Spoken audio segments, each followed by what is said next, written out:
Welcome to Supply Circles, stories from the innovators, disruptors and improvers in supply chain management today, brought to you by AI Group.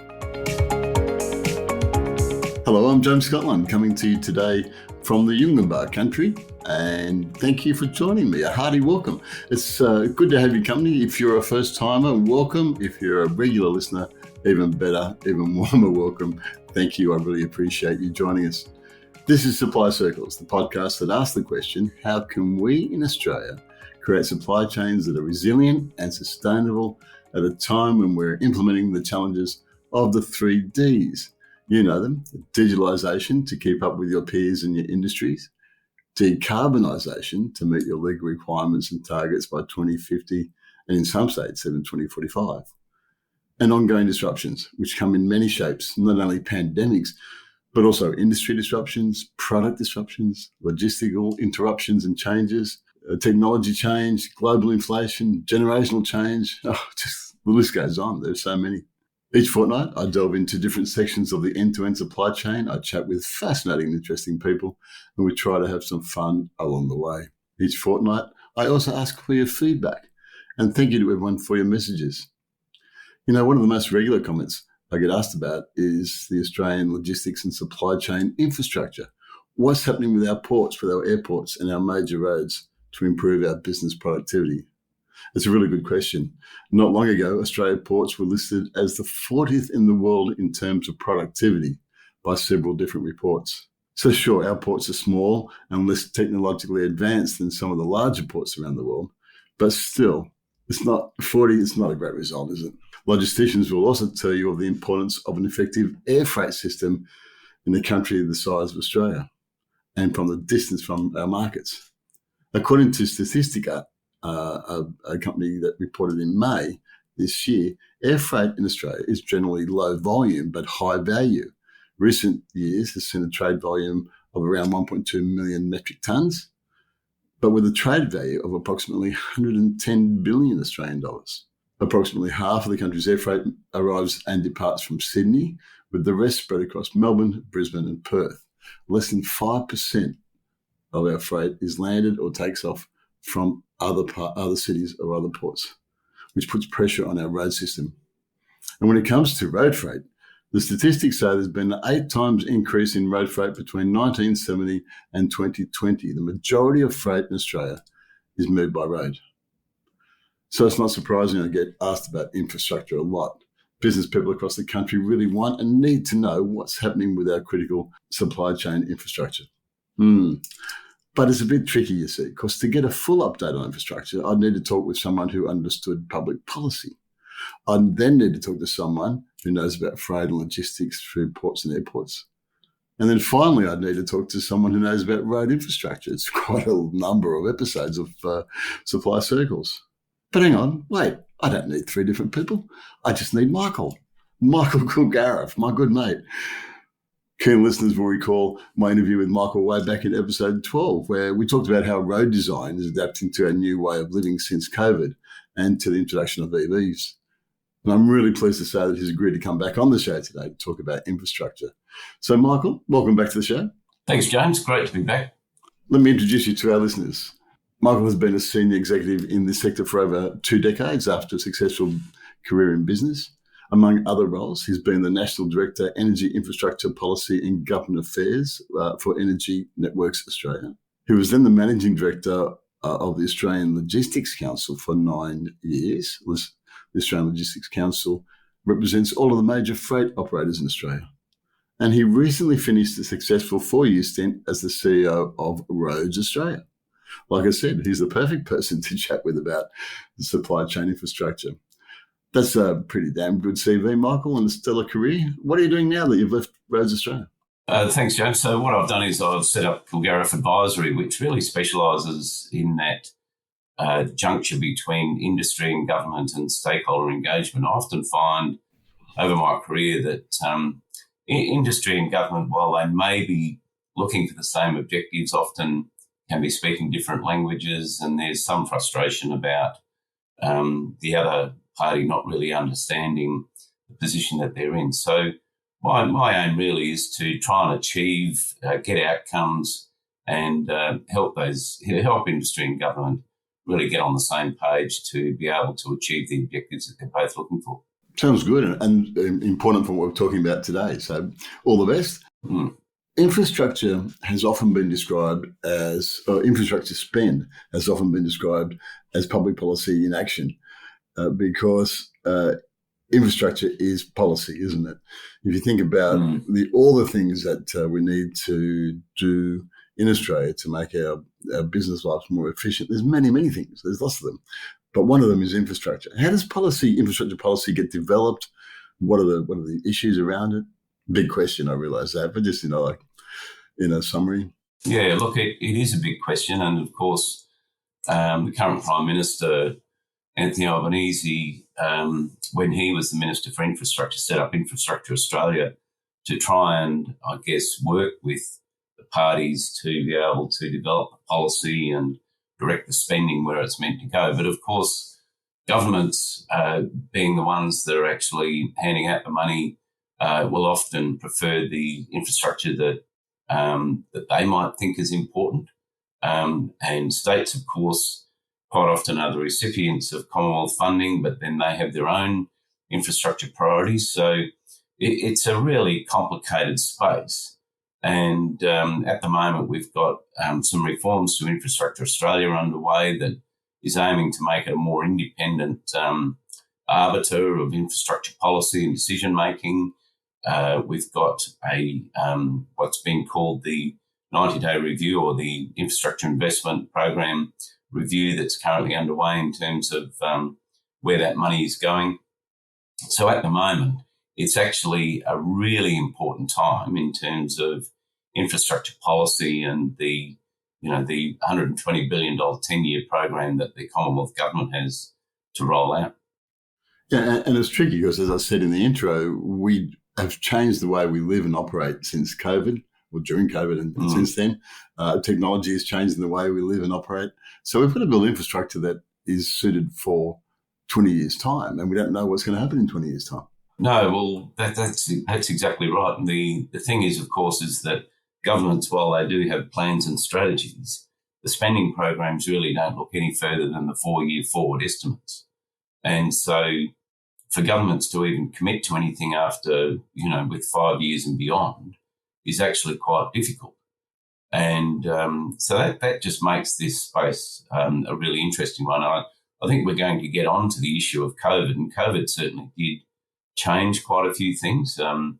Of course, one of the things that happened during COVID was all of a sudden people worked out that supply chains were actually quite important because, of course, you went to your supermarket and toilet paper and other goods weren't there fairly available as they previously were. So all of a sudden, people began to understand that supply chains were important.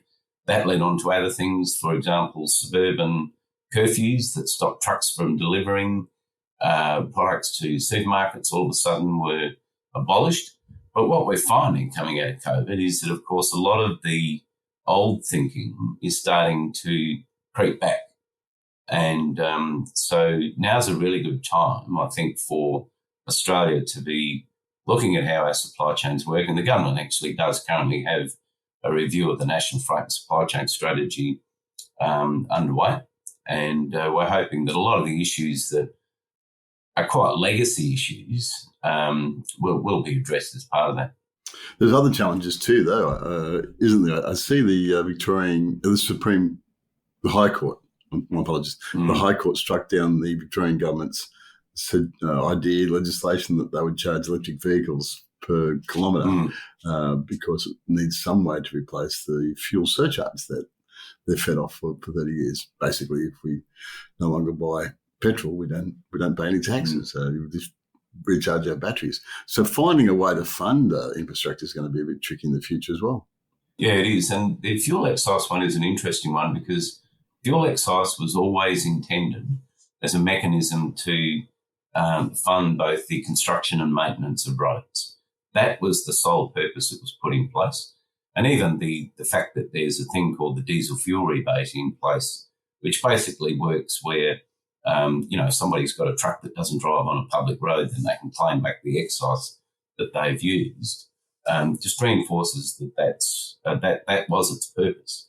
Now, we do need to look at an alternative mechanism, because there's a couple of things that happen. One is that vehicles are becoming more fuel efficient, and also with the introduction of EVs, there won't be any fuel excise paid. So the Victorian government and New South Wales and Western Australia decided to go it alone and introduce their own EV road excise or tax, whatever you like to call it. The Commonwealth, or the High Court, has recently struck that down. So what that means is that the pressure is now going to be on the Commonwealth government through the Council of Financial Relations, or the Infrastructure and Transport Ministers meeting, to actually pick this up, take some leadership, and actually take a national approach to how we actually fund the construction, but most importantly, the maintenance of these roads, where we've got this massive infrastructure spend underway with these fantastic road systems that have and are being put in place. This infrastructure needs to be maintained to ensure that in the years to come, it's actually still fit for purpose. And so the focus is really going to turn to the Commonwealth government here in terms of ensuring that there's a way to fund the construction and maintenance of roads. Yeah, it's a tricky one. It's been interesting to see how they try and resolve it. It's the idea of people don't smoke as much anymore, so we don't get cigarette tax. People don't drive fuel cars anymore. We don't get fuel tax. We need to find funds from somewhere to build this infrastructure. That's a great setup as to the challenges that we've got. Thank you. Let's talk about the specifics. Let's start with ports. I think you're in Victoria. I'll dob you in. You're in Victoria. You live in Melbourne. I think Victoria government is doing some work with the ports down there, or someone's working with the Melbourne port. Is that right? Yeah, the Victorian government does have a commercial port strategy, and one of the things that they've really started to address is the issue of rail transport to and from the port. The port transformation project, it's called, in Victoria. Now, traditionally, or not traditionally, but the fact is that around Australia, ports do tend to be in areas that leads to congestion and competition with urban areas. Melbourne in particular really now is the only capital city port that literally is right next to the CBD. Yeah, so when you think about it, we live on an island. The first thing we do is we land at somewhere like Brisbane River or Sydney Harbour or Port Phillips. And of course, that creates a port, and around that we grow the city. It makes sense. The problem is that when you get modern day, the last place you want your port to be is in the middle of an urban area. So sorry, continue. So they're looking at ways to solve that problem, are they? Yeah, well, they are. And look, just on that point, of course, Sydney, the port, used to actually be down near where Barangaroo now is. That was moved out to Port Botany. Darling Harbour. Yeah, you see the photos. Yeah, that's right. Yeah, and so there's a number of issues. So there's a real focus on ensuring that we get more freight to the ports on rail. Now, it's not really being done very effectively. In Melbourne, in Victoria, it's less than 10%. In New South Wales, it's less than 20% of the containers go on rail. And this is despite best efforts by all governments to try and lift the percentage of freight on rail. So the rail transformation project in Melbourne is really focused on ensuring that we get more containers on rail, and we get less of those port shuttle, those heavy vehicles running around the port and basically causing congestion. But of course, with the growing freight task, that's going to mean that there's going to be even more containers moving in and out of the ports. And it's absolutely imperative that we ensure that the majority of that increase in the freight task is serviced by rail. It sounds like an innovative solution to me. Ines Willox, our CEO, who was on this program a little while ago, highlighted the fact that there's three parts to the port. There's the bit about getting the ship to dockside. Then there is the bit of unloading the containers from the ship. Then there's a bit of getting the containers off the wharf to where it needs to go. And we saw in COVID, particularly in Long Beach and in the US and other ports, Rotterdam was the same. They were just banking up on the port because they couldn't get them out of town. They couldn't get drivers, they couldn't get trucks and drivers. So this idea about moving it, and then when they do hit the streets, they just block up Melbourne streets with semi-trailers. So putting on a train seems like an innovative solution. Yeah, it is, and you'd think that it's actually logical, common sense that that would happen. But of course, the issue is that a lot of those trucks that you see driving around the ports, they are quite agile. They can be there when you need them. They can go to where you need them to go. Like it or not, in our cities nowadays, Melbourne, Sydney in particular, we've built some fantastic highways where these trucks can get to where they need to go quite easily. So we need to make sure that that we're encouraging rail in terms of shifting it out to those intermodal terminals and using that as the point where the heavy vehicles are basically taking the containers to where they need to go. Yeah, it's always the challenge of a rail line the same as a pipeline. You have to be absolutely certain that in 20 years' time it's going to be in the right spot. You can't just pick them up and move them. We've heard about multimodals for 30 years now. What is it? Yeah, look, good question. And look, there's been a big focus on intermodal terminals around Australia, really driven by the development of Moorebank in Sydney. Now, intermodal terminals were around before Moorebank really got up and running, but Moorebank has been the one where they've really taken it to the next level. So essentially, it's a industrial facility where road and rail can meet, and where there's an efficient exchange of containers and goods to ensure that those containers or goods are heading off to the right distribution centres and supermarkets and wherever else they need to go. So sort of moving it away from the port to a more suitable location to do the distribution. Yeah, that's right. And for a very good reason. That's why they're called inland ports, because it's essentially, where the containers are broken down and shipped off to where they need to go. And the interesting thing is that most of the containers that come into a port generally don't move further than about 80 k's. So most of the containers that come into a city port like the Port of Melbourne generally won't go more than 80 k's away from the port. So the best way to get them out to where they need to go is by rail. Are we seeing this sort of solution around the country, or is it just Sydney and Melbourne? No, it's the focus on getting more freight on rail certainly is a national issue. Even over in Perth, they've really focused on trying to get containers into the Port of Fremantle using effectively a subsidy.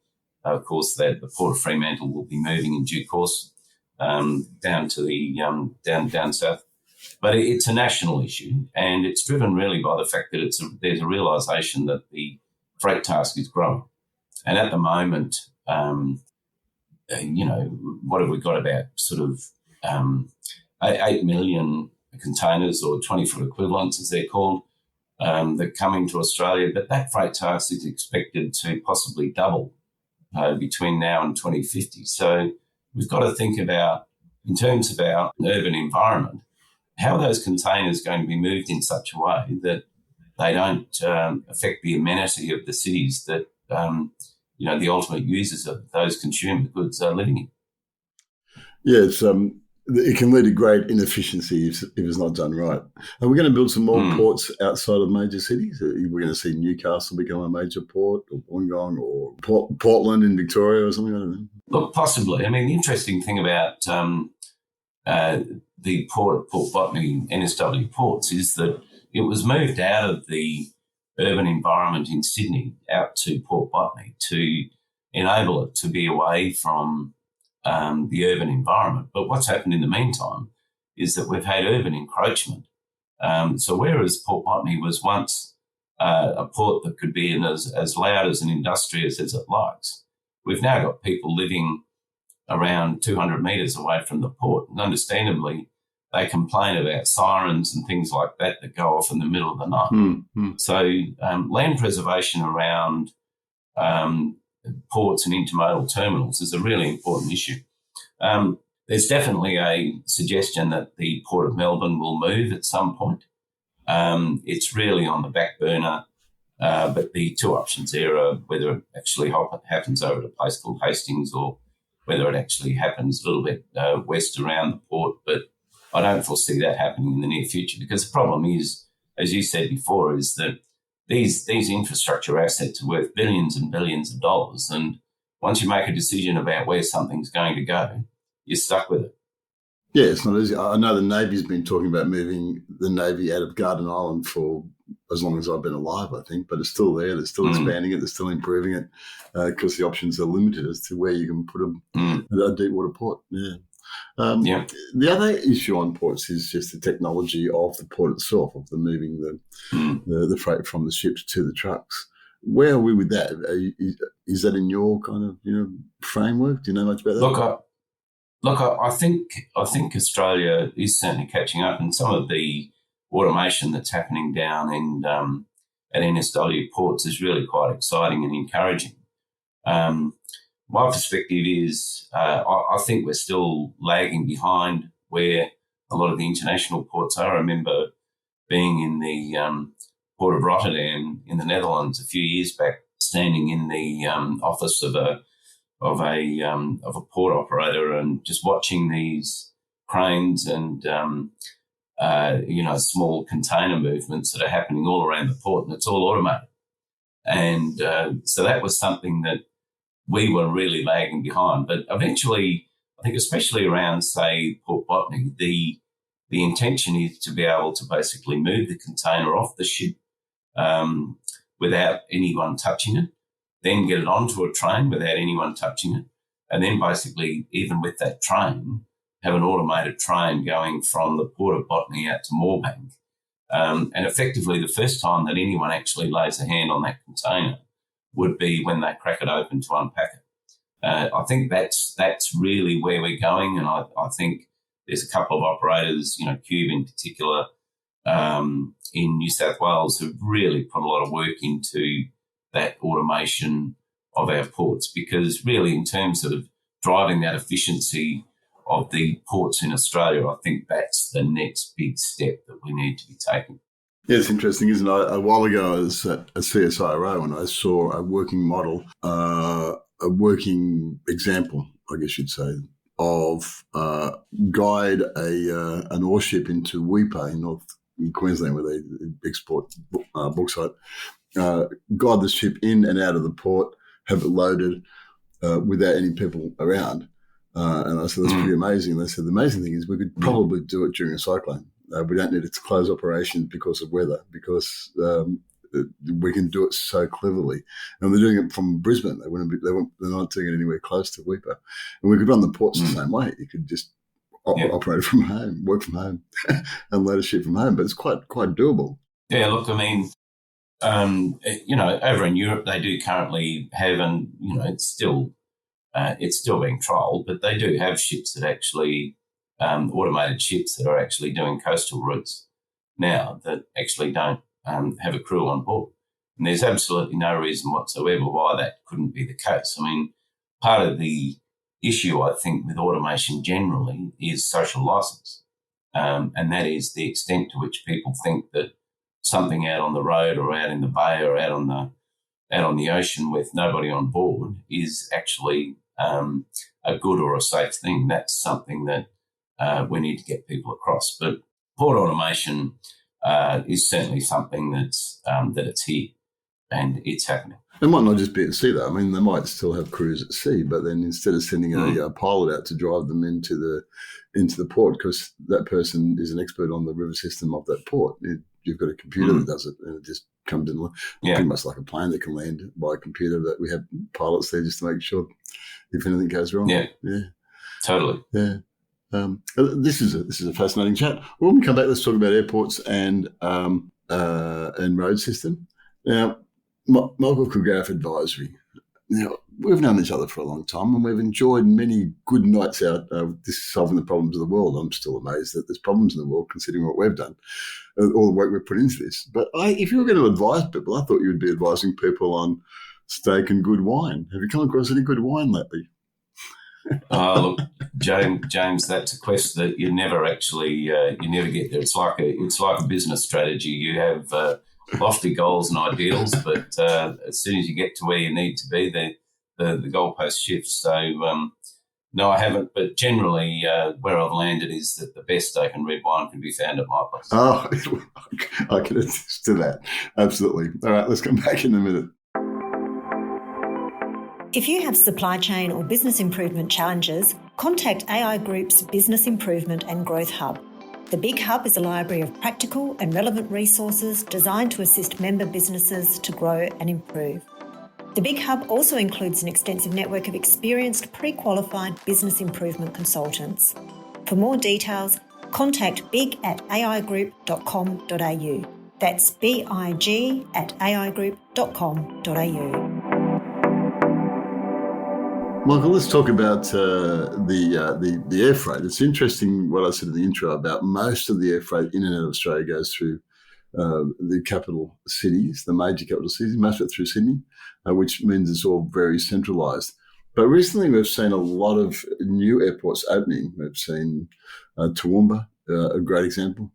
We've seen North Queensland expand their operation, and of course Avalon has taken off in a big way in terms of freight.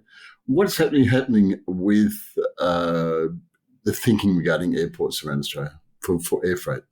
Yeah, interesting one. Of course, we've got the Western Sydney Airport, known as the Aerotropolis, which is basically, going to have effectively, the aim is to have a fully functioning, effectively intermodal terminal around the airport with a new city and a community that's basically focused on ensuring the viability and the ongoing operations of the airport itself. I mean, there's a couple of interesting things. One, I should get someone on about the new city of Bradfield. The people there tell me that they're building a city the size of Perth with everything that you could get in Perth in Western Sydney. It's an amazing plan. Entertainment centres and river systems to play on, and a big airport and a big multimodal. So that's pretty exciting. That's sort of breaking things up a bit, I guess. I mean, the interesting thing that's happening there is that eventually they're also aiming to get a freight rail hub there as well, as they do it, as they are aiming to do at Wellcamp in Toowoomba. So the interesting thing about air freight is that 80% of the air freight that comes into Australia actually comes in the bellies of passenger aircraft. Yeah. And of course, you've got to make sure that the produce that you're moving is either high value or so perishable that it needs to be moved quite quickly. The interesting thing post GFC was that with the growth in consumer goods like stereos, computer goods, and things like that, because there was such a short lead time in terms of how up to date they were. A lot of those were actually coming in by air freight because there was such high demand for the latest in whatever it is that you were looking for. Right. Yeah. So we're going to turn them over all the time. So we've got to get them in now, sell them before we get the new model out in a few months' time. Yeah, good point. Yeah, that's right. The other thing too, of course, is that it's absolutely imperative that our airports remain curfew free. The curfew that's in place at Sydney Airport was put in place so long ago that even the regulations that apply to it now are so archaic that, for example, there are some exceptions to the curfew that a certain aircraft can actually come in out of hours. Now, due to the fact that there are now more quieter and more efficient aircraft, it's quite possible that we could replace those aircraft with ones that are more modern. But because it's so hard to actually change the legislation and regulation around the curfew, we're still stuck with these aircraft that, in today's terms, are completely archaic. So absolutely imperative that the Western Sydney Airport be curfew free. It's quite a headache. As you know, I worked in air freight for a long time. I worked in Sydney. I ran operations in Sydney for a long time, and you'd run into these crazy problems where the freighter plane from Perth left on time but got held up because of headwinds across the Nullarbor, landed in Melbourne. We loaded the plane super efficiently, started the flight to Sydney, and they would say, I can't get to Sydney until, I think, like 4 minutes past midnight. And they say, well, the curfew kicks in at midnight. So we'd have to hold the plane in Melbourne for like 5 hours. 5 hours. And then get it into Sydney, and then the freight wouldn't be distributed until midday. And all of our customers are screaming and saying, why is this not here at the start of business? They say, it's just because of the curfew. I can't do the curfew. And it's incredibly inefficient, considering it was based around noisy prop jets, basically, and really noisy, turboprops. Yeah. And, of course, it's highly political.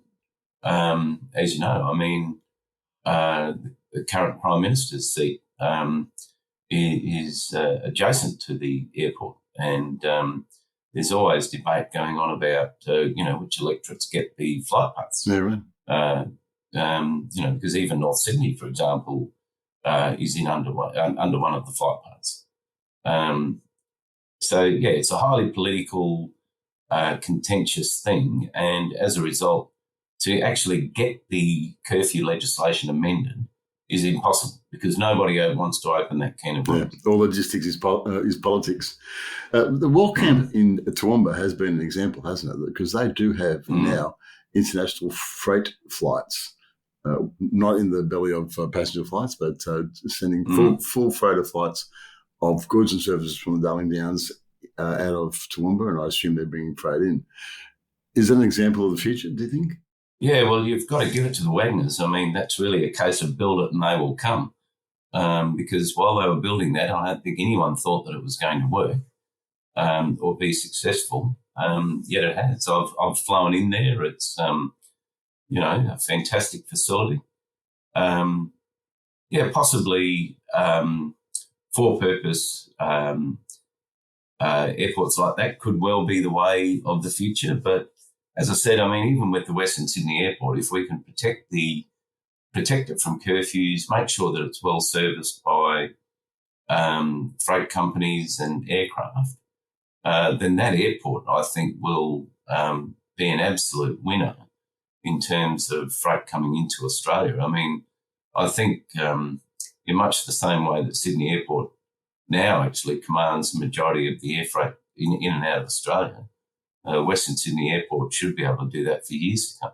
Tell you a funny story. My dad worked at Qantas at Mascot for many years, from before it was from around the early 50s, and he worked there during the Constellation arrival and then to, intercontinental jets and things. But when he first started, he used to walk from Mascot, where Mum and Dad lived, down the streets and then across the tarmac to get to his. He was like a ground engineer. He just worked in a big warehouse factory type of thing there. But they all used to walk across the tarmac, and this is Sydney, and they'd say, "Hang on, stop! There's a plane coming in." Times have changed. Yeah, nowadays, of course, it'd be a national emergency call if someone found their way onto one of the tarmacs. The entire airport would be shut down. Imagine it. Yeah. Let's talk about roads. You've just spent some time at Roads Australia, and you've been around the world having a look at what's going on there.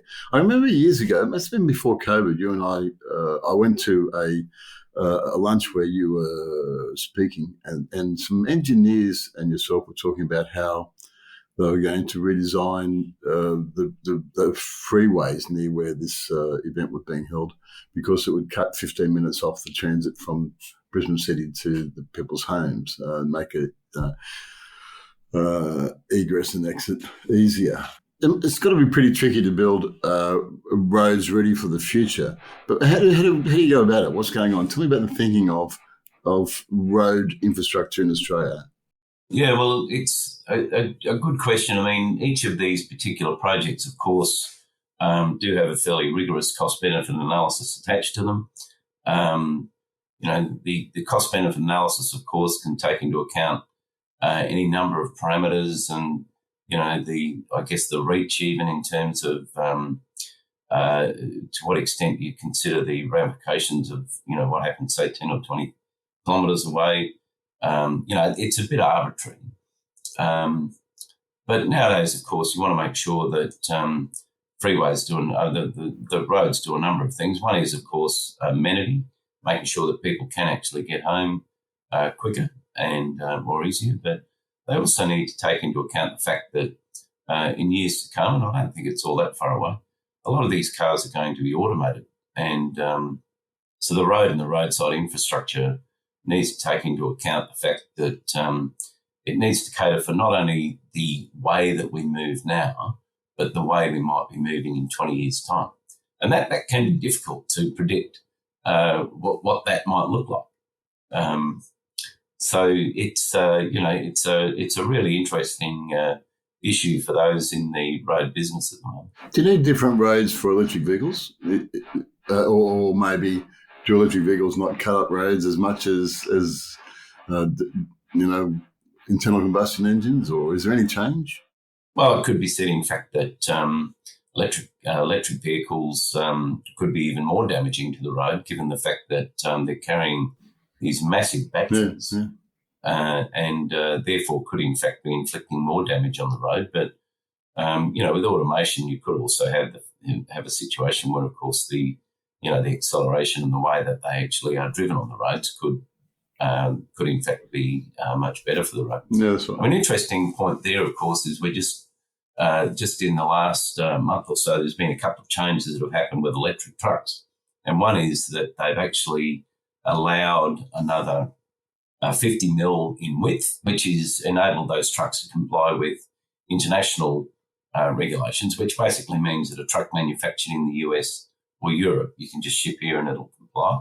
But the other thing that they've allowed is for the fact that there can be a higher mass limit on the front axle. And that's driven by the fact that, again, that these batteries are actually quite heavy, and quite often the total weight will be heavier than the engine, the engine in the current vehicles. So the roads actually probably do need to be constructed to a higher standard, just to take into account the fact that the weight or the mass of the vehicles that are driving on the road may well be heavier. But I don't think you need different roads. You just need to make sure that the road itself and the roadside infrastructure, being the signage, the white lines and all of that sort of thing, caters for the technology that's emerging. Last time we were chatting, we were talking about the fact that working from home is becoming a big issue. Lots more people are working from home, and as technology kicks in, probably even more. We are seeing an increase of home deliveries, not only of goods from the ports, but also food and all sorts of things. And never leave the front door unless I really have to type style of living. That's going to change the whole road system, isn't it? We're going to have to think about how we design suburbs or how we design our businesses.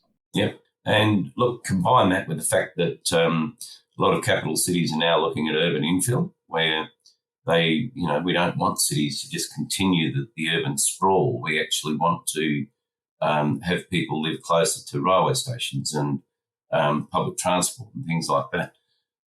So combine that with the fact that, there is a focus now on actually a lot of the goods coming to you rather than you going to the shopping centre or the supermarket or wherever it is that you might be getting these goods.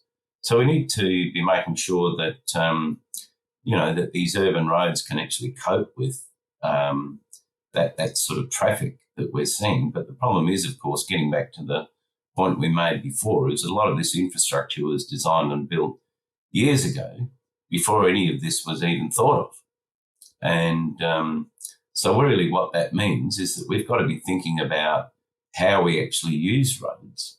And certainly even in capital cities, we need to be thinking about things like congestion taxes and really limiting the extent to which people may even want to be able to get in their vehicle and drive to CBD or wherever it is that they need to go. Can they actually get there using public transport or, possibly even other mobility solutions?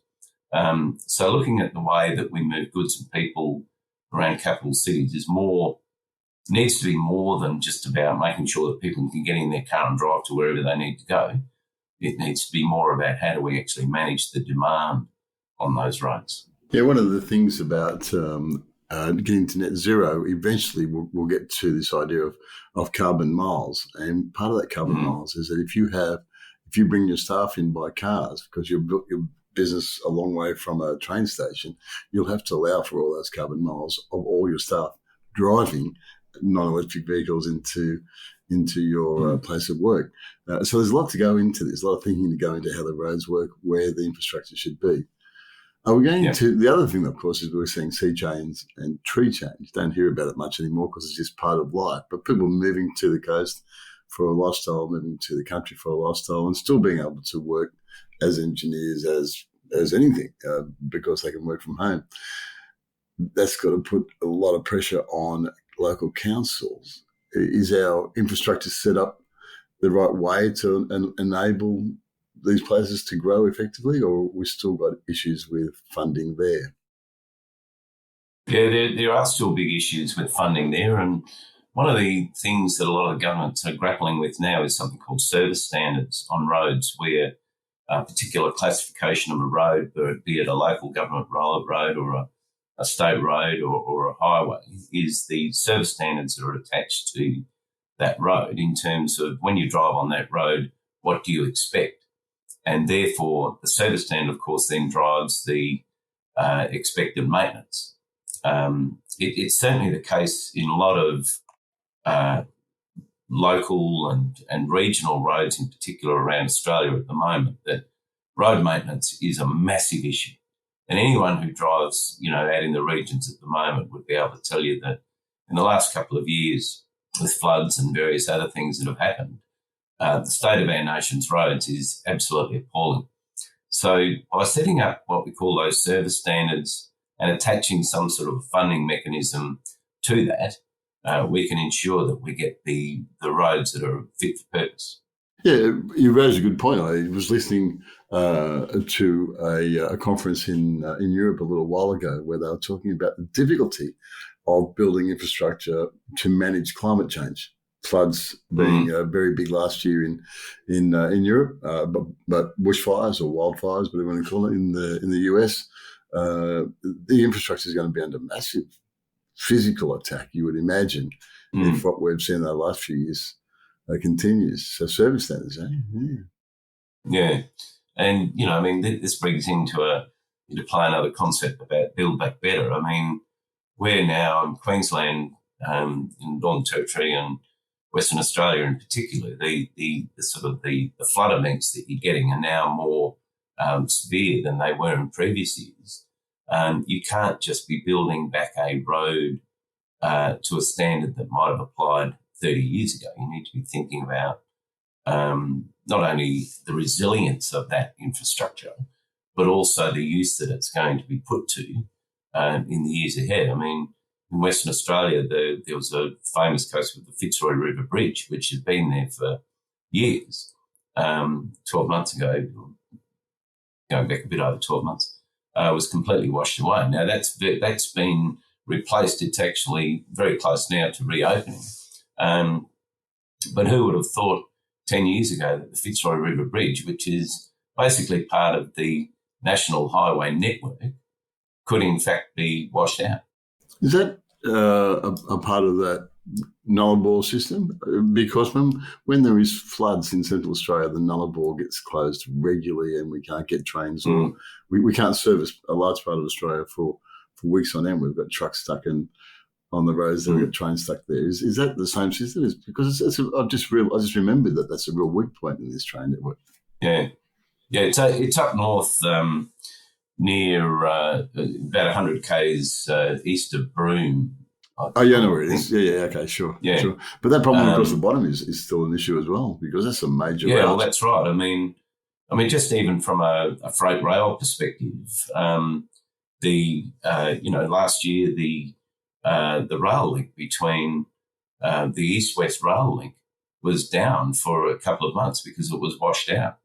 There was another situation where the railway line up near Parkes was washed out, and there was a derailment in in Melbourne that took the rail link out for a month or so because of the fact that floods had basically taken away a lot of the ballast and the support for the rail link. I mean, what we've got now is a situation where we've got a national freight rail network that really actually has a very low level of resilience. And, we're building it back to the standard that it was before rather than thinking about where it needs to be to ensure that we've got a resilient freight rail network that actually can withstand any sort of a flood situation. And that's actually costing the Australian economy hundreds of millions of dollars a year by virtue of not having that resilience. Well, this hasn't been a particularly uplifting conversation, has it? There's a lot of challenges. We've discussed the fact that we've got some funding challenges, how we're going to pay for the infrastructure with the changing technology that's coming in.